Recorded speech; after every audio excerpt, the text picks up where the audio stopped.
दुर्ग जिला सहकारी केंद्रीय बैंक मर्यादित दुर्ग के प्रधान कार्यालय भवन के निर्माण कार्य पूजन कार्यक्रम में गजेंद्र यादव मंत्री स्कूल शिक्षा ग्रामोद्योग विधि एवं विधायी द्वारा किया गया।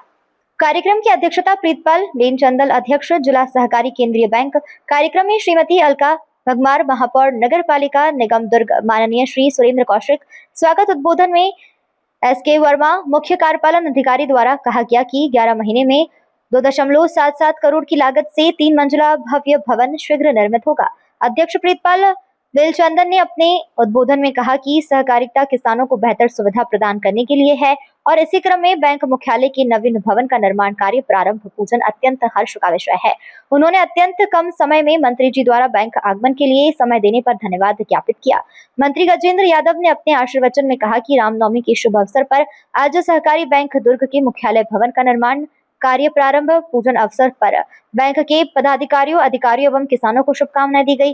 सहकारिता एवं क्षेत्र में आधुनिक सुविधाओं सहित भवन का निर्माण होने से किसानों को सुविधाएं मिलेगी। आने वाले समय में ग्रामोद्योग एवं सहकारिता मिलकर कार्य करेंगे तथा समितियों के भंडारण क्षमता में वृद्धि के लिए संयुक्त रूप से प्रयास करेंगे। इस कार्यक्रम में भाजपा के जिला व प्रदेश के पदाधिकारी व दुर्ग जिला से सभी मंडल अध्यक्षगण एवं सेवा सहकारी समितियों के प्राधिकृत अधिकारी उपस्थित रहे।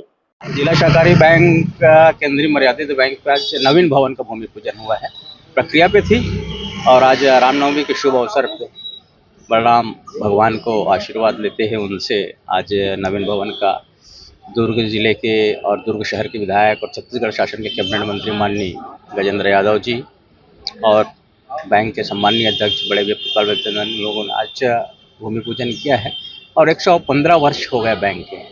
जिस प्रकार से समय के साथ परिवर्तित होना एक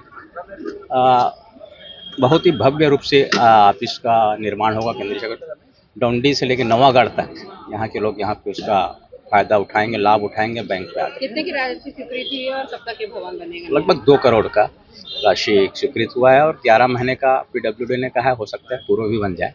शिक्षा मंत्री द्वारा कहा गया कि नव निर्माण करने के लिए बहुत सारे विभाग और भवन बनाए जाने वाले हैं, तो किस तरह देखते हैं कि दुर्ग जिले में बहुत सारे निर्माण एक साथ होने वाले? निश्चित एक आधुनिकीकरण के साथ शहर भी विकसित हो रहा है, विकास बड़ा भी हो रहा है शहर, उसमें आते भवन बनने जा रहे हैं। जैसे कि उन्होंने कहा कि PWD के एक भवन बनेगा, आयुर्वेदिक कॉलेज बनने वाला है यहाँ पे। इस तरह से बहुत सारे जो माननीय विश्वदेव सरकार के विकासात्मक काम जो है वो कार्य को करने जा रहे हैं। शिक्षा मंत्री ग्रामोद्योग मंत्री माननीय गजेंद्र यादव जी आज संक्षिप्त समय में निवेदन करने के बाद हमारा एक लंबित महत्वपूर्ण कार्य का प्रारंभ करने के लिए पूजन किए और ये छत्तीसगढ़ के लिए कोऑपरेटिव मूवमेंट के लिए आज बहुत अच्छा दिन रहा। रामनवमी के दिन ये सौभाग्य मिला और हमारे मंत्री जी जो स्वयं कृषि के देवता बलराम जी के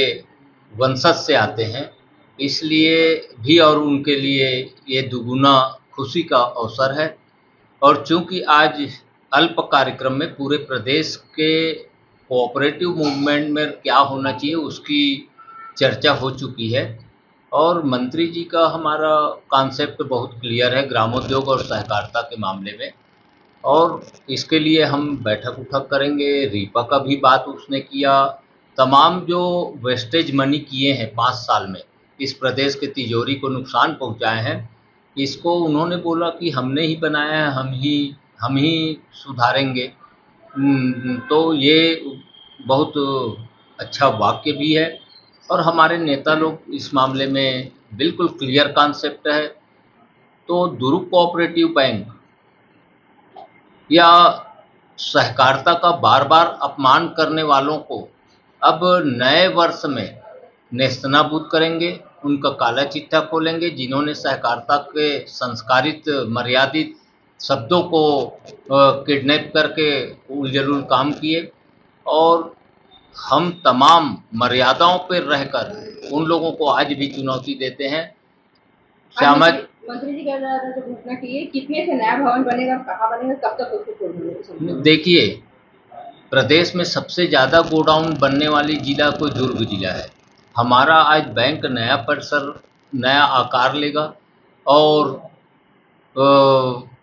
कहाँ कहाँ पर बनने, हम तो ये कहते हैं कि 311 + 56 इतने गोडाउन तुरंत बनने चाहिए। 311 में 182 प्लस 100 जोड़ दो, 282 तो बना हुआ है, बल्कि पौने 300 बना है, लेकिन अब 402 समितियां होने वाली है 15 अप्रैल के बाद से।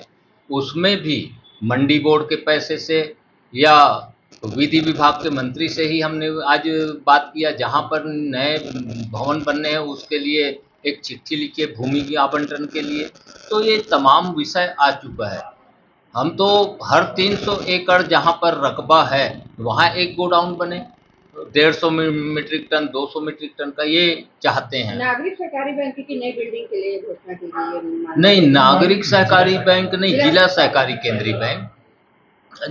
जिला सहकारी केंद्रीय बैंक के नए बिल्डिंग का कार्य प्रारंभ पूजन आज उन्होंने किया, जो अटका हुआ था, और उस पर अब ज़्यादा बात करना उचित नहीं है। जब अवसर आएगा, क्योंकि राजनीतिक इशू हो जाएगा, तो राजनीतिक मंच में उनका जवाब उनको देंगे। भाषण के दौरान मंत्री जी ने कह दिया था कि मुसा को लेकर बात किया था कि हमारे जिले में घुसने की जरूरत नहीं, ऐसा कुछ। हाँ, बिल्कुल बोले हैं, और उनका क्लियर साफ है कि सहकारिता में लीकेज नहीं होनी चाहिए, और राष्ट्रीय पैसे का मुसवा भी ना खाए, कोई भी ना उसका लीकेज का उपयोग करे, ये उनका आशय था। और चूंकि मीडिया ने बार बार मुसवा को खूब छापा है, इसलिए उन्होंने अपने उद्बोधन में उस बात को कह डाला। और हमारा तीनों जिला भानु प्रताप से लगा हुआ है, डोंडी ब्लॉक से हाई कोर्ट से लगा हुआ है हमारा नवागढ़ ब्लॉक।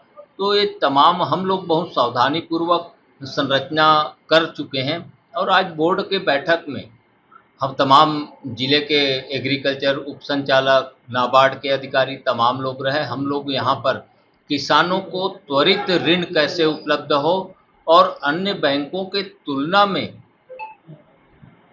कोई किसान ये ना कहे कि कोऑपरेटिव बैंक में इंटरेस्ट ज़्यादा है, इसको भी हम लोगों ने आज निर्णय लिया है कि एक बार स्टडी करके इसके लिए उच्च स्तरीय हम लोग निर्णय लेंगे। सब मिलाकर किसानों के लिए, हमारे पूर्वजों का बार बार अपमान करने वालों को, छत्तीसगढ़ निर्माण के पहले कोऑपरेटिव क्या थी, छत्तीसगढ़ निर्माण के बाद 2020 तक हम लोगों ने उसको कैसे बढ़ाया, लेकिन 2018 में एक्सीडेंटल सरकार बन गई, उसने कोऑपरेटिव को, हमारा 15 साल का काम को नेस्तनाबूद करके उसको डस्टबिन में डाल के अपने कार्यकर्ताओं को सिर्फ लाभ पहुंचाने का कार्य किया। ये तमाम विषय है, और ये राजनीतिक विषय है, इसलिए मैं उसको राजनीतिक मंच में करूँगा। तो बहुत बहुत धन्यवाद।